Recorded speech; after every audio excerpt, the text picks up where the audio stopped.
Reels वाली बहू। प्रज्ञा को रील्स बनाने का बड़ा ही क्रेज है और वो दिन भर रील्स बनाती रहती है।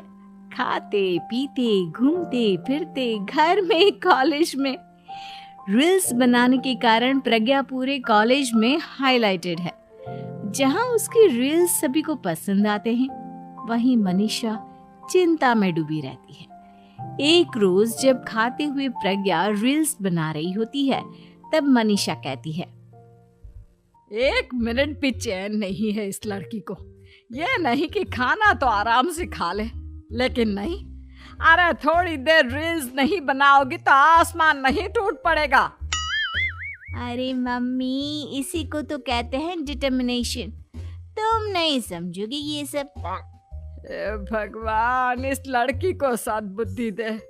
जब देखो तब टेढ़ा बाका मुंह बनाती रहती है। मनीषा की बात का प्रज्ञा पर जरा भी असर नहीं होता और वो खाते खाते रील्स बनाती रहती है। दिन बीतने लगते हैं और देखते देखते प्रज्ञा का कॉलेज भी खत्म हो जाता है। आए दिन कोई ना कोई मनीषा को प्रज्ञा की शादी करवाने का सुझाव दे जाता है। सब ठीक ही कहते हैं, प्रज्ञा की शादी कर देनी चाहिए। अपने घर के कामकाज में व्यस्त हो जाएगी तो खुद ही ये रील्स और नाच गाना बंद हो जाएगा।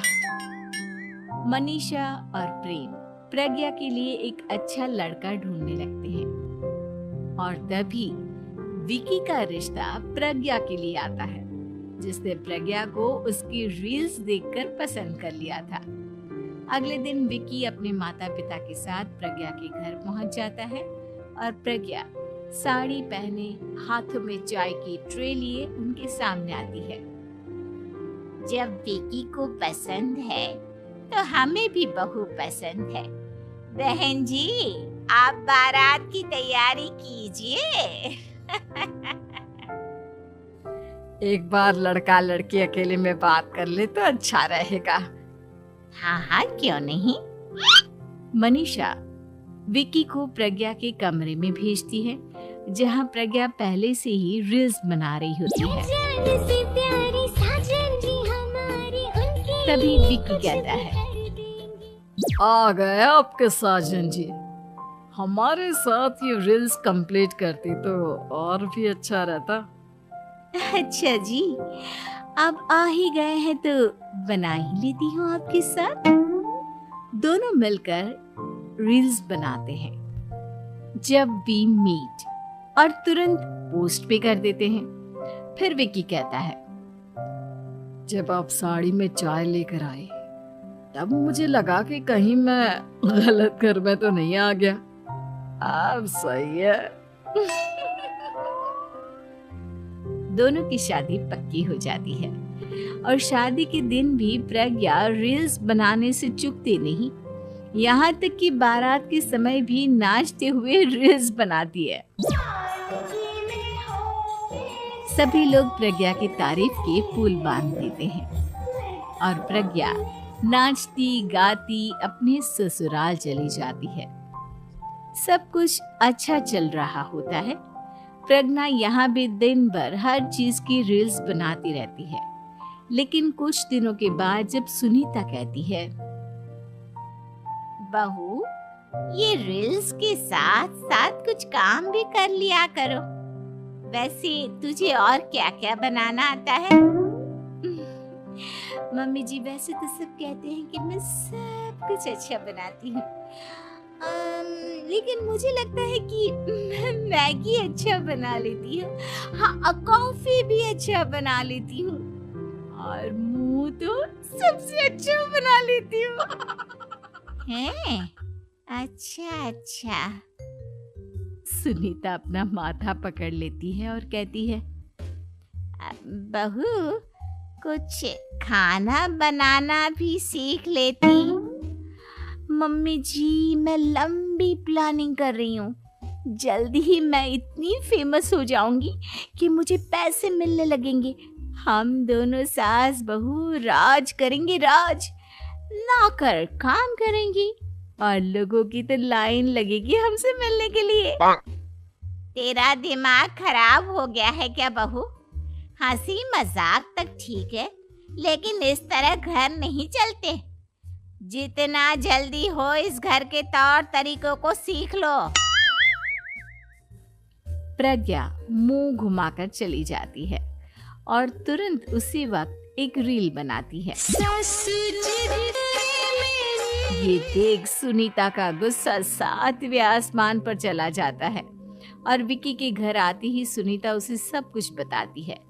विकी भी अब प्रज्ञा की इन हरकतों से परेशान हो जाता है। तुम टेंशन मत लो मम्मा, मैं देख लूंगा। विकी कमरे में जाता है तो देखता है कि प्रज्ञा रील्स बना रही है। विकी बड़े ही प्यार से प्रज्ञा से कहता है, प्रज्ञा, इन सब के लिए मैं तुम्हें मना नहीं कर रहा हूँ, लेकिन फिर भी हर वक्त तो ये अच्छा नहीं लगता ना। समझने की कोशिश करो, मुझे भी तुम्हारा थोड़ा वक्त चाहिए। मैं जब ऑफिस से आता हूँ तो मुझे समय देने की जगह इसी में लगे रहते हो। तुम ज्यादा ही सोच रहे हो। तुम भी मेरे साथ रील्स बनाओ ना, तुम्हें भी बहुत अच्छा लगेगा। तुम्हें इज्जत से कोई बात समझ में नहीं आती क्या? दिमाग खराब हो गया है तुम्हारा इस चकाचौंध से। अगर तुमने अपना रवैया नहीं बदला तो मैं तुमसे दूर चला जाऊंगा। तुम ही रिश्ता लेकर आए थे, मुझे लड़कों की कमी नहीं थी और ना आज है। विकी दरवाजा पटक कर चला जाता है। धीरे धीरे विकी प्रज्ञा से दूर होता जाता है। एक रोज मनीषा प्रज्ञा के ससुराल उससे मिलने जाती है। तब सुनीता उससे कहती है, बहन जी, अब आई हैं तो कुछ दिन यहाँ रहकर जाइएगा, आप ही का घर है। हाँ मम्मी, बहुत दिन हो गए तुम्हारे साथ एक भी रील नहीं बनाई मैंने। प्रज्ञा तुरंत अपने फोन में रील्स ऑन कर लेती है। ये सब मुझसे नहीं होता। तेरा ये भूत अभी तक नहीं उतरा क्या? बहन जी, आप कुछ कहती नहीं क्या इसे? जब आप ही कुछ नहीं कर पाई तो मैं कर ही क्या सकती हूँ। सास तो वैसी ही बदनाम है। शाम को घर की लाइट चली जाती है और मनीषा प्रज्ञा से कहती है, मेरे घुटनों में बहुत दर्द हो रहा है, तू लाइट का कुछ इंतजाम करना बेटा। अच्छा, कैंडल जला देती हूँ मम्मा। प्रज्ञा गाते हुए कैंडल जलाती है और खिड़की के पर्दे के पास रख देती है। मनीषा, जिसे बहुत दर्द हो रहा है, वो सो जाती है और प्रज्ञा हमेशा की तरह अपने रील्स में लग जाती है। उधर कैंडल की वजह से पर्दा आग पकड़ लेता है और मनीषा के कमरे में आग लग जाती है। बचाओ, कोई है, बचाओ। सभी भागते हैं और विकी कमरे की आग बुझाने में लग जाता है, लेकिन तब तक मनीषा आधी जल चुकी थी। मनीषा की हालत देख प्रज्ञा रोने लगती है। विकी मनीषा को तुरंत हॉस्पिटल ले जाता है और उसे एडमिट कराता है। विकी प्रज्ञा से कहता है, देख लिया ना, तुम्हारे इस नाच गाने की वजह से आज तुम्हारी माँ की जान जाते जाते रह गई। अब पता नहीं तुम और क्या चाहती हो। उधर डॉक्टर कहते हैं, इनकी हालत बहुत नाजुक है, आधे से ज्यादा जल चुकी है। प्रज्ञा रोती हुई मंदिर में जाती है और भगवान के आगे जाकर कहती है, भगवान, मेरी माँ को ठीक कर दो। मैं कसम खाती हूँ, हाथ से ये रील्स बनाना छोड़ दूंगी, बस मुझे मेरी माँ वापस मिल जाए। 2 दिन बीत जाते हैं और मनीषा खतरे से बाहर आ जाती है।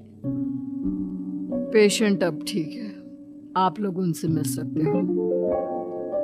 सब कोई मनीषा से मिलता है और प्रज्ञा सबके सामने अपना फोन तोड़ देती है। मुझे माफ कर दो मम्मा, मैंने तुम लोगों की बातों को नजरअंदाज किया। बेटा, कोई भी चीज जरूरत से ज्यादा खराब है। मैंने तुम्हें रील्स बनाने से कभी मना नहीं किया, लेकिन हर वक्त एक ही चीज तो सही नहीं है। मैं समझ गई हूँ मम्मा।